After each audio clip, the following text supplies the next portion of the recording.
কাৰণ আমি এতিয়া নন্দিনীক লৈ আমি ৰাইজৰ মাজলৈ যাব নোৱাৰো। বৰ্তমান আমি ঠিক কৰিছো দেৱাশ্ৰী দাস বুলি। মই বৰ্তমান উপস্থিত আছো ৰাজধানী থিয়েটাৰৰ আখৰা গৃহত আৰু যোৱা কেইবাদিন ধৰি এইখন থিয়েটাৰে যথেষ্ট চৰ্চা লাভ কৰিছে। বিশেষকৈ এই থিয়েটাৰৰ কাৰণে চুক্তিবদ্ধ হৈছিলে নন্দিনী কাশ্যপ, আৰু নন্দিনী কাশ্যপৰ যি ঘটনা সংঘটিত হৈ গ'ল আৰু তাৰ পিছতে এই থিয়েটাৰখনে ইতিমধ্যে যথেষ্ট চৰ্চা লাভ কৰিছে। আৰু এই ৰাজধানী থিয়েটাৰৰ যিগৰাকী প্ৰযোজক তেখেত মোৰ সৈতে আছে, মই তেখেতৰ সৈতে পোনপটীয়াভাৱে কথা পাতিবলৈ যত্ন কৰিম। হয়, প্ৰথমতে মই যিটো ল'ৰা ঢুকাইছে চামুল হক, তেখেতলৈ মই আমাৰ ৰাজধানী পৰিয়ালৰ পৰা আমি সমবেদনা জনাইছো। খুব দুৰ্ঘটনাটো খুব বেয়া লগা এটা দুৰ্ঘটনা হ'ল, আৰু তাৰ লগত জড়িত হৈছে আমাৰ নন্দিনী কাশ্যপ, যাৰ লগত আমি যোৱা এই বছৰটো আমি চুক্তিবদ্ধ হৈছিলো। আমি কিন্তু এইটো যিটো ৰাইজৰ ডিচিশ্যন আছিলে যে তেওঁৰ ভুলটোক ৰাইজে মানি ল'ব পৰা নাই, আৰু মানি লোৱা হয়তো নহ'বও। সেইটো কাৰণে আমি আমাৰ ফালৰ পৰা আমি ৰাজধানী থিয়েটাৰে নন্দিনী কাশ্যপক আমাৰ 25-26 নাট্যবৰ্ষৰ যিটো আমি বাতিল কৰিছো তেওঁ। আৰু যিহেতু নন্দিনী এগৰাকী গ্লেমাৰ আৰ্টিষ্ট আছিলে, আৰু তেওঁক লৈ আপোনালোকে বিশেষকৈ এই থিয়েটাৰখন বিভিন্ন অসমৰ যিহেতু দৰ্শকে সদাশয় দৰ্শকে বিশেষকৈ নাট্যমুখী দৰ্শকে আপোনালোকক আমন্ত্ৰণ জনাইছিলে, গতিকে যিহেতু নন্দিনী নাই আপোনালোকৰ কিবা অসুবিধা হ'ব নেকি? হয়, প্ৰথম কথা হ'ল আমি নন্দিনীক অকলে লৈ পেলাই আমি নাট্য দলটো যাবলৈ ওলোৱা নাছিলো। আমাৰ এটা বৃহৎ দল আছে, আমাৰ বাকীখিনি আৰু আমাৰ আৰ্টিষ্ট যেনেকে প্ৰাঞ্জনা দত্ত, ৰাগ ঐনিত্যম, ঋষভ শৰ্মা, পাপৰি, মণিব যিটো বেহাৰবাৰী মণিব পাপৰি আছে, জুনজুন বৰা আছে, সাজু আহমেদ আছে, হেমাংগ ৰাজ আছে, আৰু তেনেকৈ আমাৰ আৰু আছে।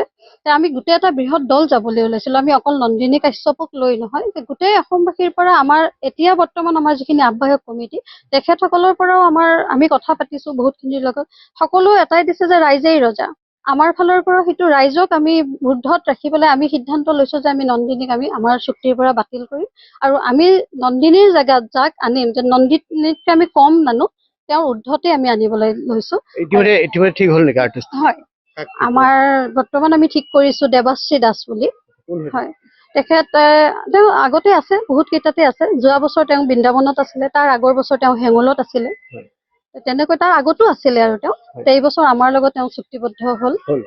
হয়, কিন্তু হঠাৎ যিহেতু আপোনালোকে সলনি কৰিবলগীয়া হ'ল, আপোনালোকৰ সিদ্ধান্ত সলনি কৰিবলগীয়া হ'ল, যথেষ্ট লোকচানো হৈছে নিশ্চয়? নিশ্চয়, আমাৰ যেনেকে বেনাৰ পোষ্টাৰ আহ্বায়ক কমিটিক আমি উত্তৰ দিব লগা হৈছে। বহুতে ধৰক নন্দিনীক চাইও লৈছিলে, তেখেতসকলক আমি বুজাবলগীয়া হৈছে, কাৰণ আমি এতিয়া নন্দিনীক লৈ আমি ৰাইজৰ মাজলৈ যাব নোৱাৰো।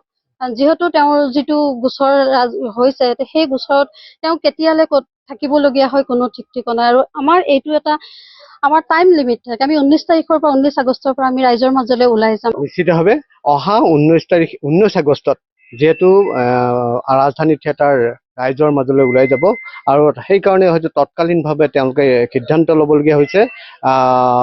এগৰাকী নতুন অভিনেত্ৰীক তেওঁলোকে ইতিমধ্যে চুক্তিবদ্ধ কৰিছে। মুখ্য পৃষ্ঠপোষক আছে, মই কথা পাতিবলৈ যত্ন কৰিম। এগৰাকী নতুন অভিনেত্ৰীক আপোনালোকে ল'বলগীয়া হ'ল, কি আশা দেখিছে? আমি ওলাই গ'লে গম পাম আশাটো কেনেকুৱা, কিন্তু এতিয়া মানে কি যিজনীক লৈছো সেইজনীৰ লগত গোটেইখিনি আগতীয়াকে কাম কৰিছে, গতিকে অসুবিধা হ'ব নালাগে। আৰু চবে আমি ডিছকাছ কৰিয়ে লৈছো, এইটো নহয় যে মালিক পক্ষই কাৰোবাক আনিছে আৰ্টিষ্টখিনি পচন্দ হোৱা নাই, তেনেকুৱা নহয়। ইয়াতে দেখিবলৈ পাইছো যে এটা আহ্বায়ক দল আহিছে, তেওঁলোকে ৰাজধানী থিয়েটাৰক আমন্ত্ৰণ জনাব আহিছে। ক'ৰ পৰা আহিছে আপোনালোক? আমি তামোলপুৰ কালাগুচিৰ পৰা আহিছো। থিয়েটাৰ মাতিয়ে থাকে? থিয়েটাৰ প্ৰতি বছৰে মাতি থাকো। যোৱাবেলিও আমি ৰাষ্ট্ৰীয় থিয়েটাৰ মাতিছিলো, আৰু এইবেলিৰ কাৰণে আমি এই ৰাজধানী থিয়েটাৰখন আমি ইতিমধ্যে আগতীয়াকৈ কথা পাতি আজি আমি আগধন হিচাপে লৈ চুক্তিবদ্ধ আমি কৰিলো। হয়, কৰিলো আমি। কিন্তু সুধিব বিচাৰিছো, ইয়াত যিটো নন্দিনী কাশ্যপ বুলি এগৰাকী অভিনেত্ৰী আছিলে, তেখেতক চাই পেলাই মাতিব আহিছে নেকি? নাই, আমি তেনেকুৱা কোনো অভিনেতাক আমি প্ৰাধান্য দি আমি থিয়েটাৰখন মাতা হোৱা নাই। কাৰণ নন্দিনী কাশ্যপৰ বাহিৰেও আৰু অন্যান্য ইয়াত শিল্পী আছে, ভাল শিল্পী আছে, গতিকে আমি তেখেতসকলকো আমি অনুকৰণ কৰিছো। অকল নন্দিনী কাশ্যপেই যি থিয়েটাৰখন উঠাই লৈ যাব পাৰিব তেনেকুৱা আমি নাভাবো।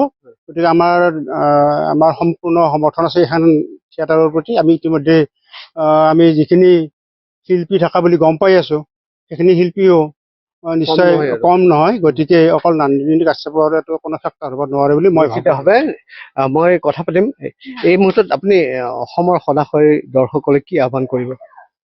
হয়, আমি নন্দিনীক বাতিল কৰি আমি দেৱশ্ৰী দাসক লৈছো। আমাৰ এটাই আহ্বান অসমবাসী ৰাইজলৈ যে আপোনালোকে আহক, আমি আপোনালোকক নিৰাশ আপোনালোকে দিয়া নকৰোঁ। হয়, আপোনালোকৰ মাজৰ পৰা মানে আপোনালোকেই ধৰক বহুতে চিলেক্ট কৰি দিয়া, কাৰণ নন্দিনীৰ জেগাটো যাতে আমি ফুলফিল কৰিব পাৰোঁ, তেনেকৈ ভাবি আমি বহুতৰ পৰামৰ্শ লৈ পেলাই আমি দেৱশ্ৰী দাসক আমি চিলেক্ট কৰিছোঁ। নিশ্চিতভাৱে আৰু এনেধৰণে আগবাঢ়িছে বৰ্তমান যথেষ্ট চৰ্চাত থকা ৰাজধানী থিয়েটাৰৰ আখৰা গৃহ।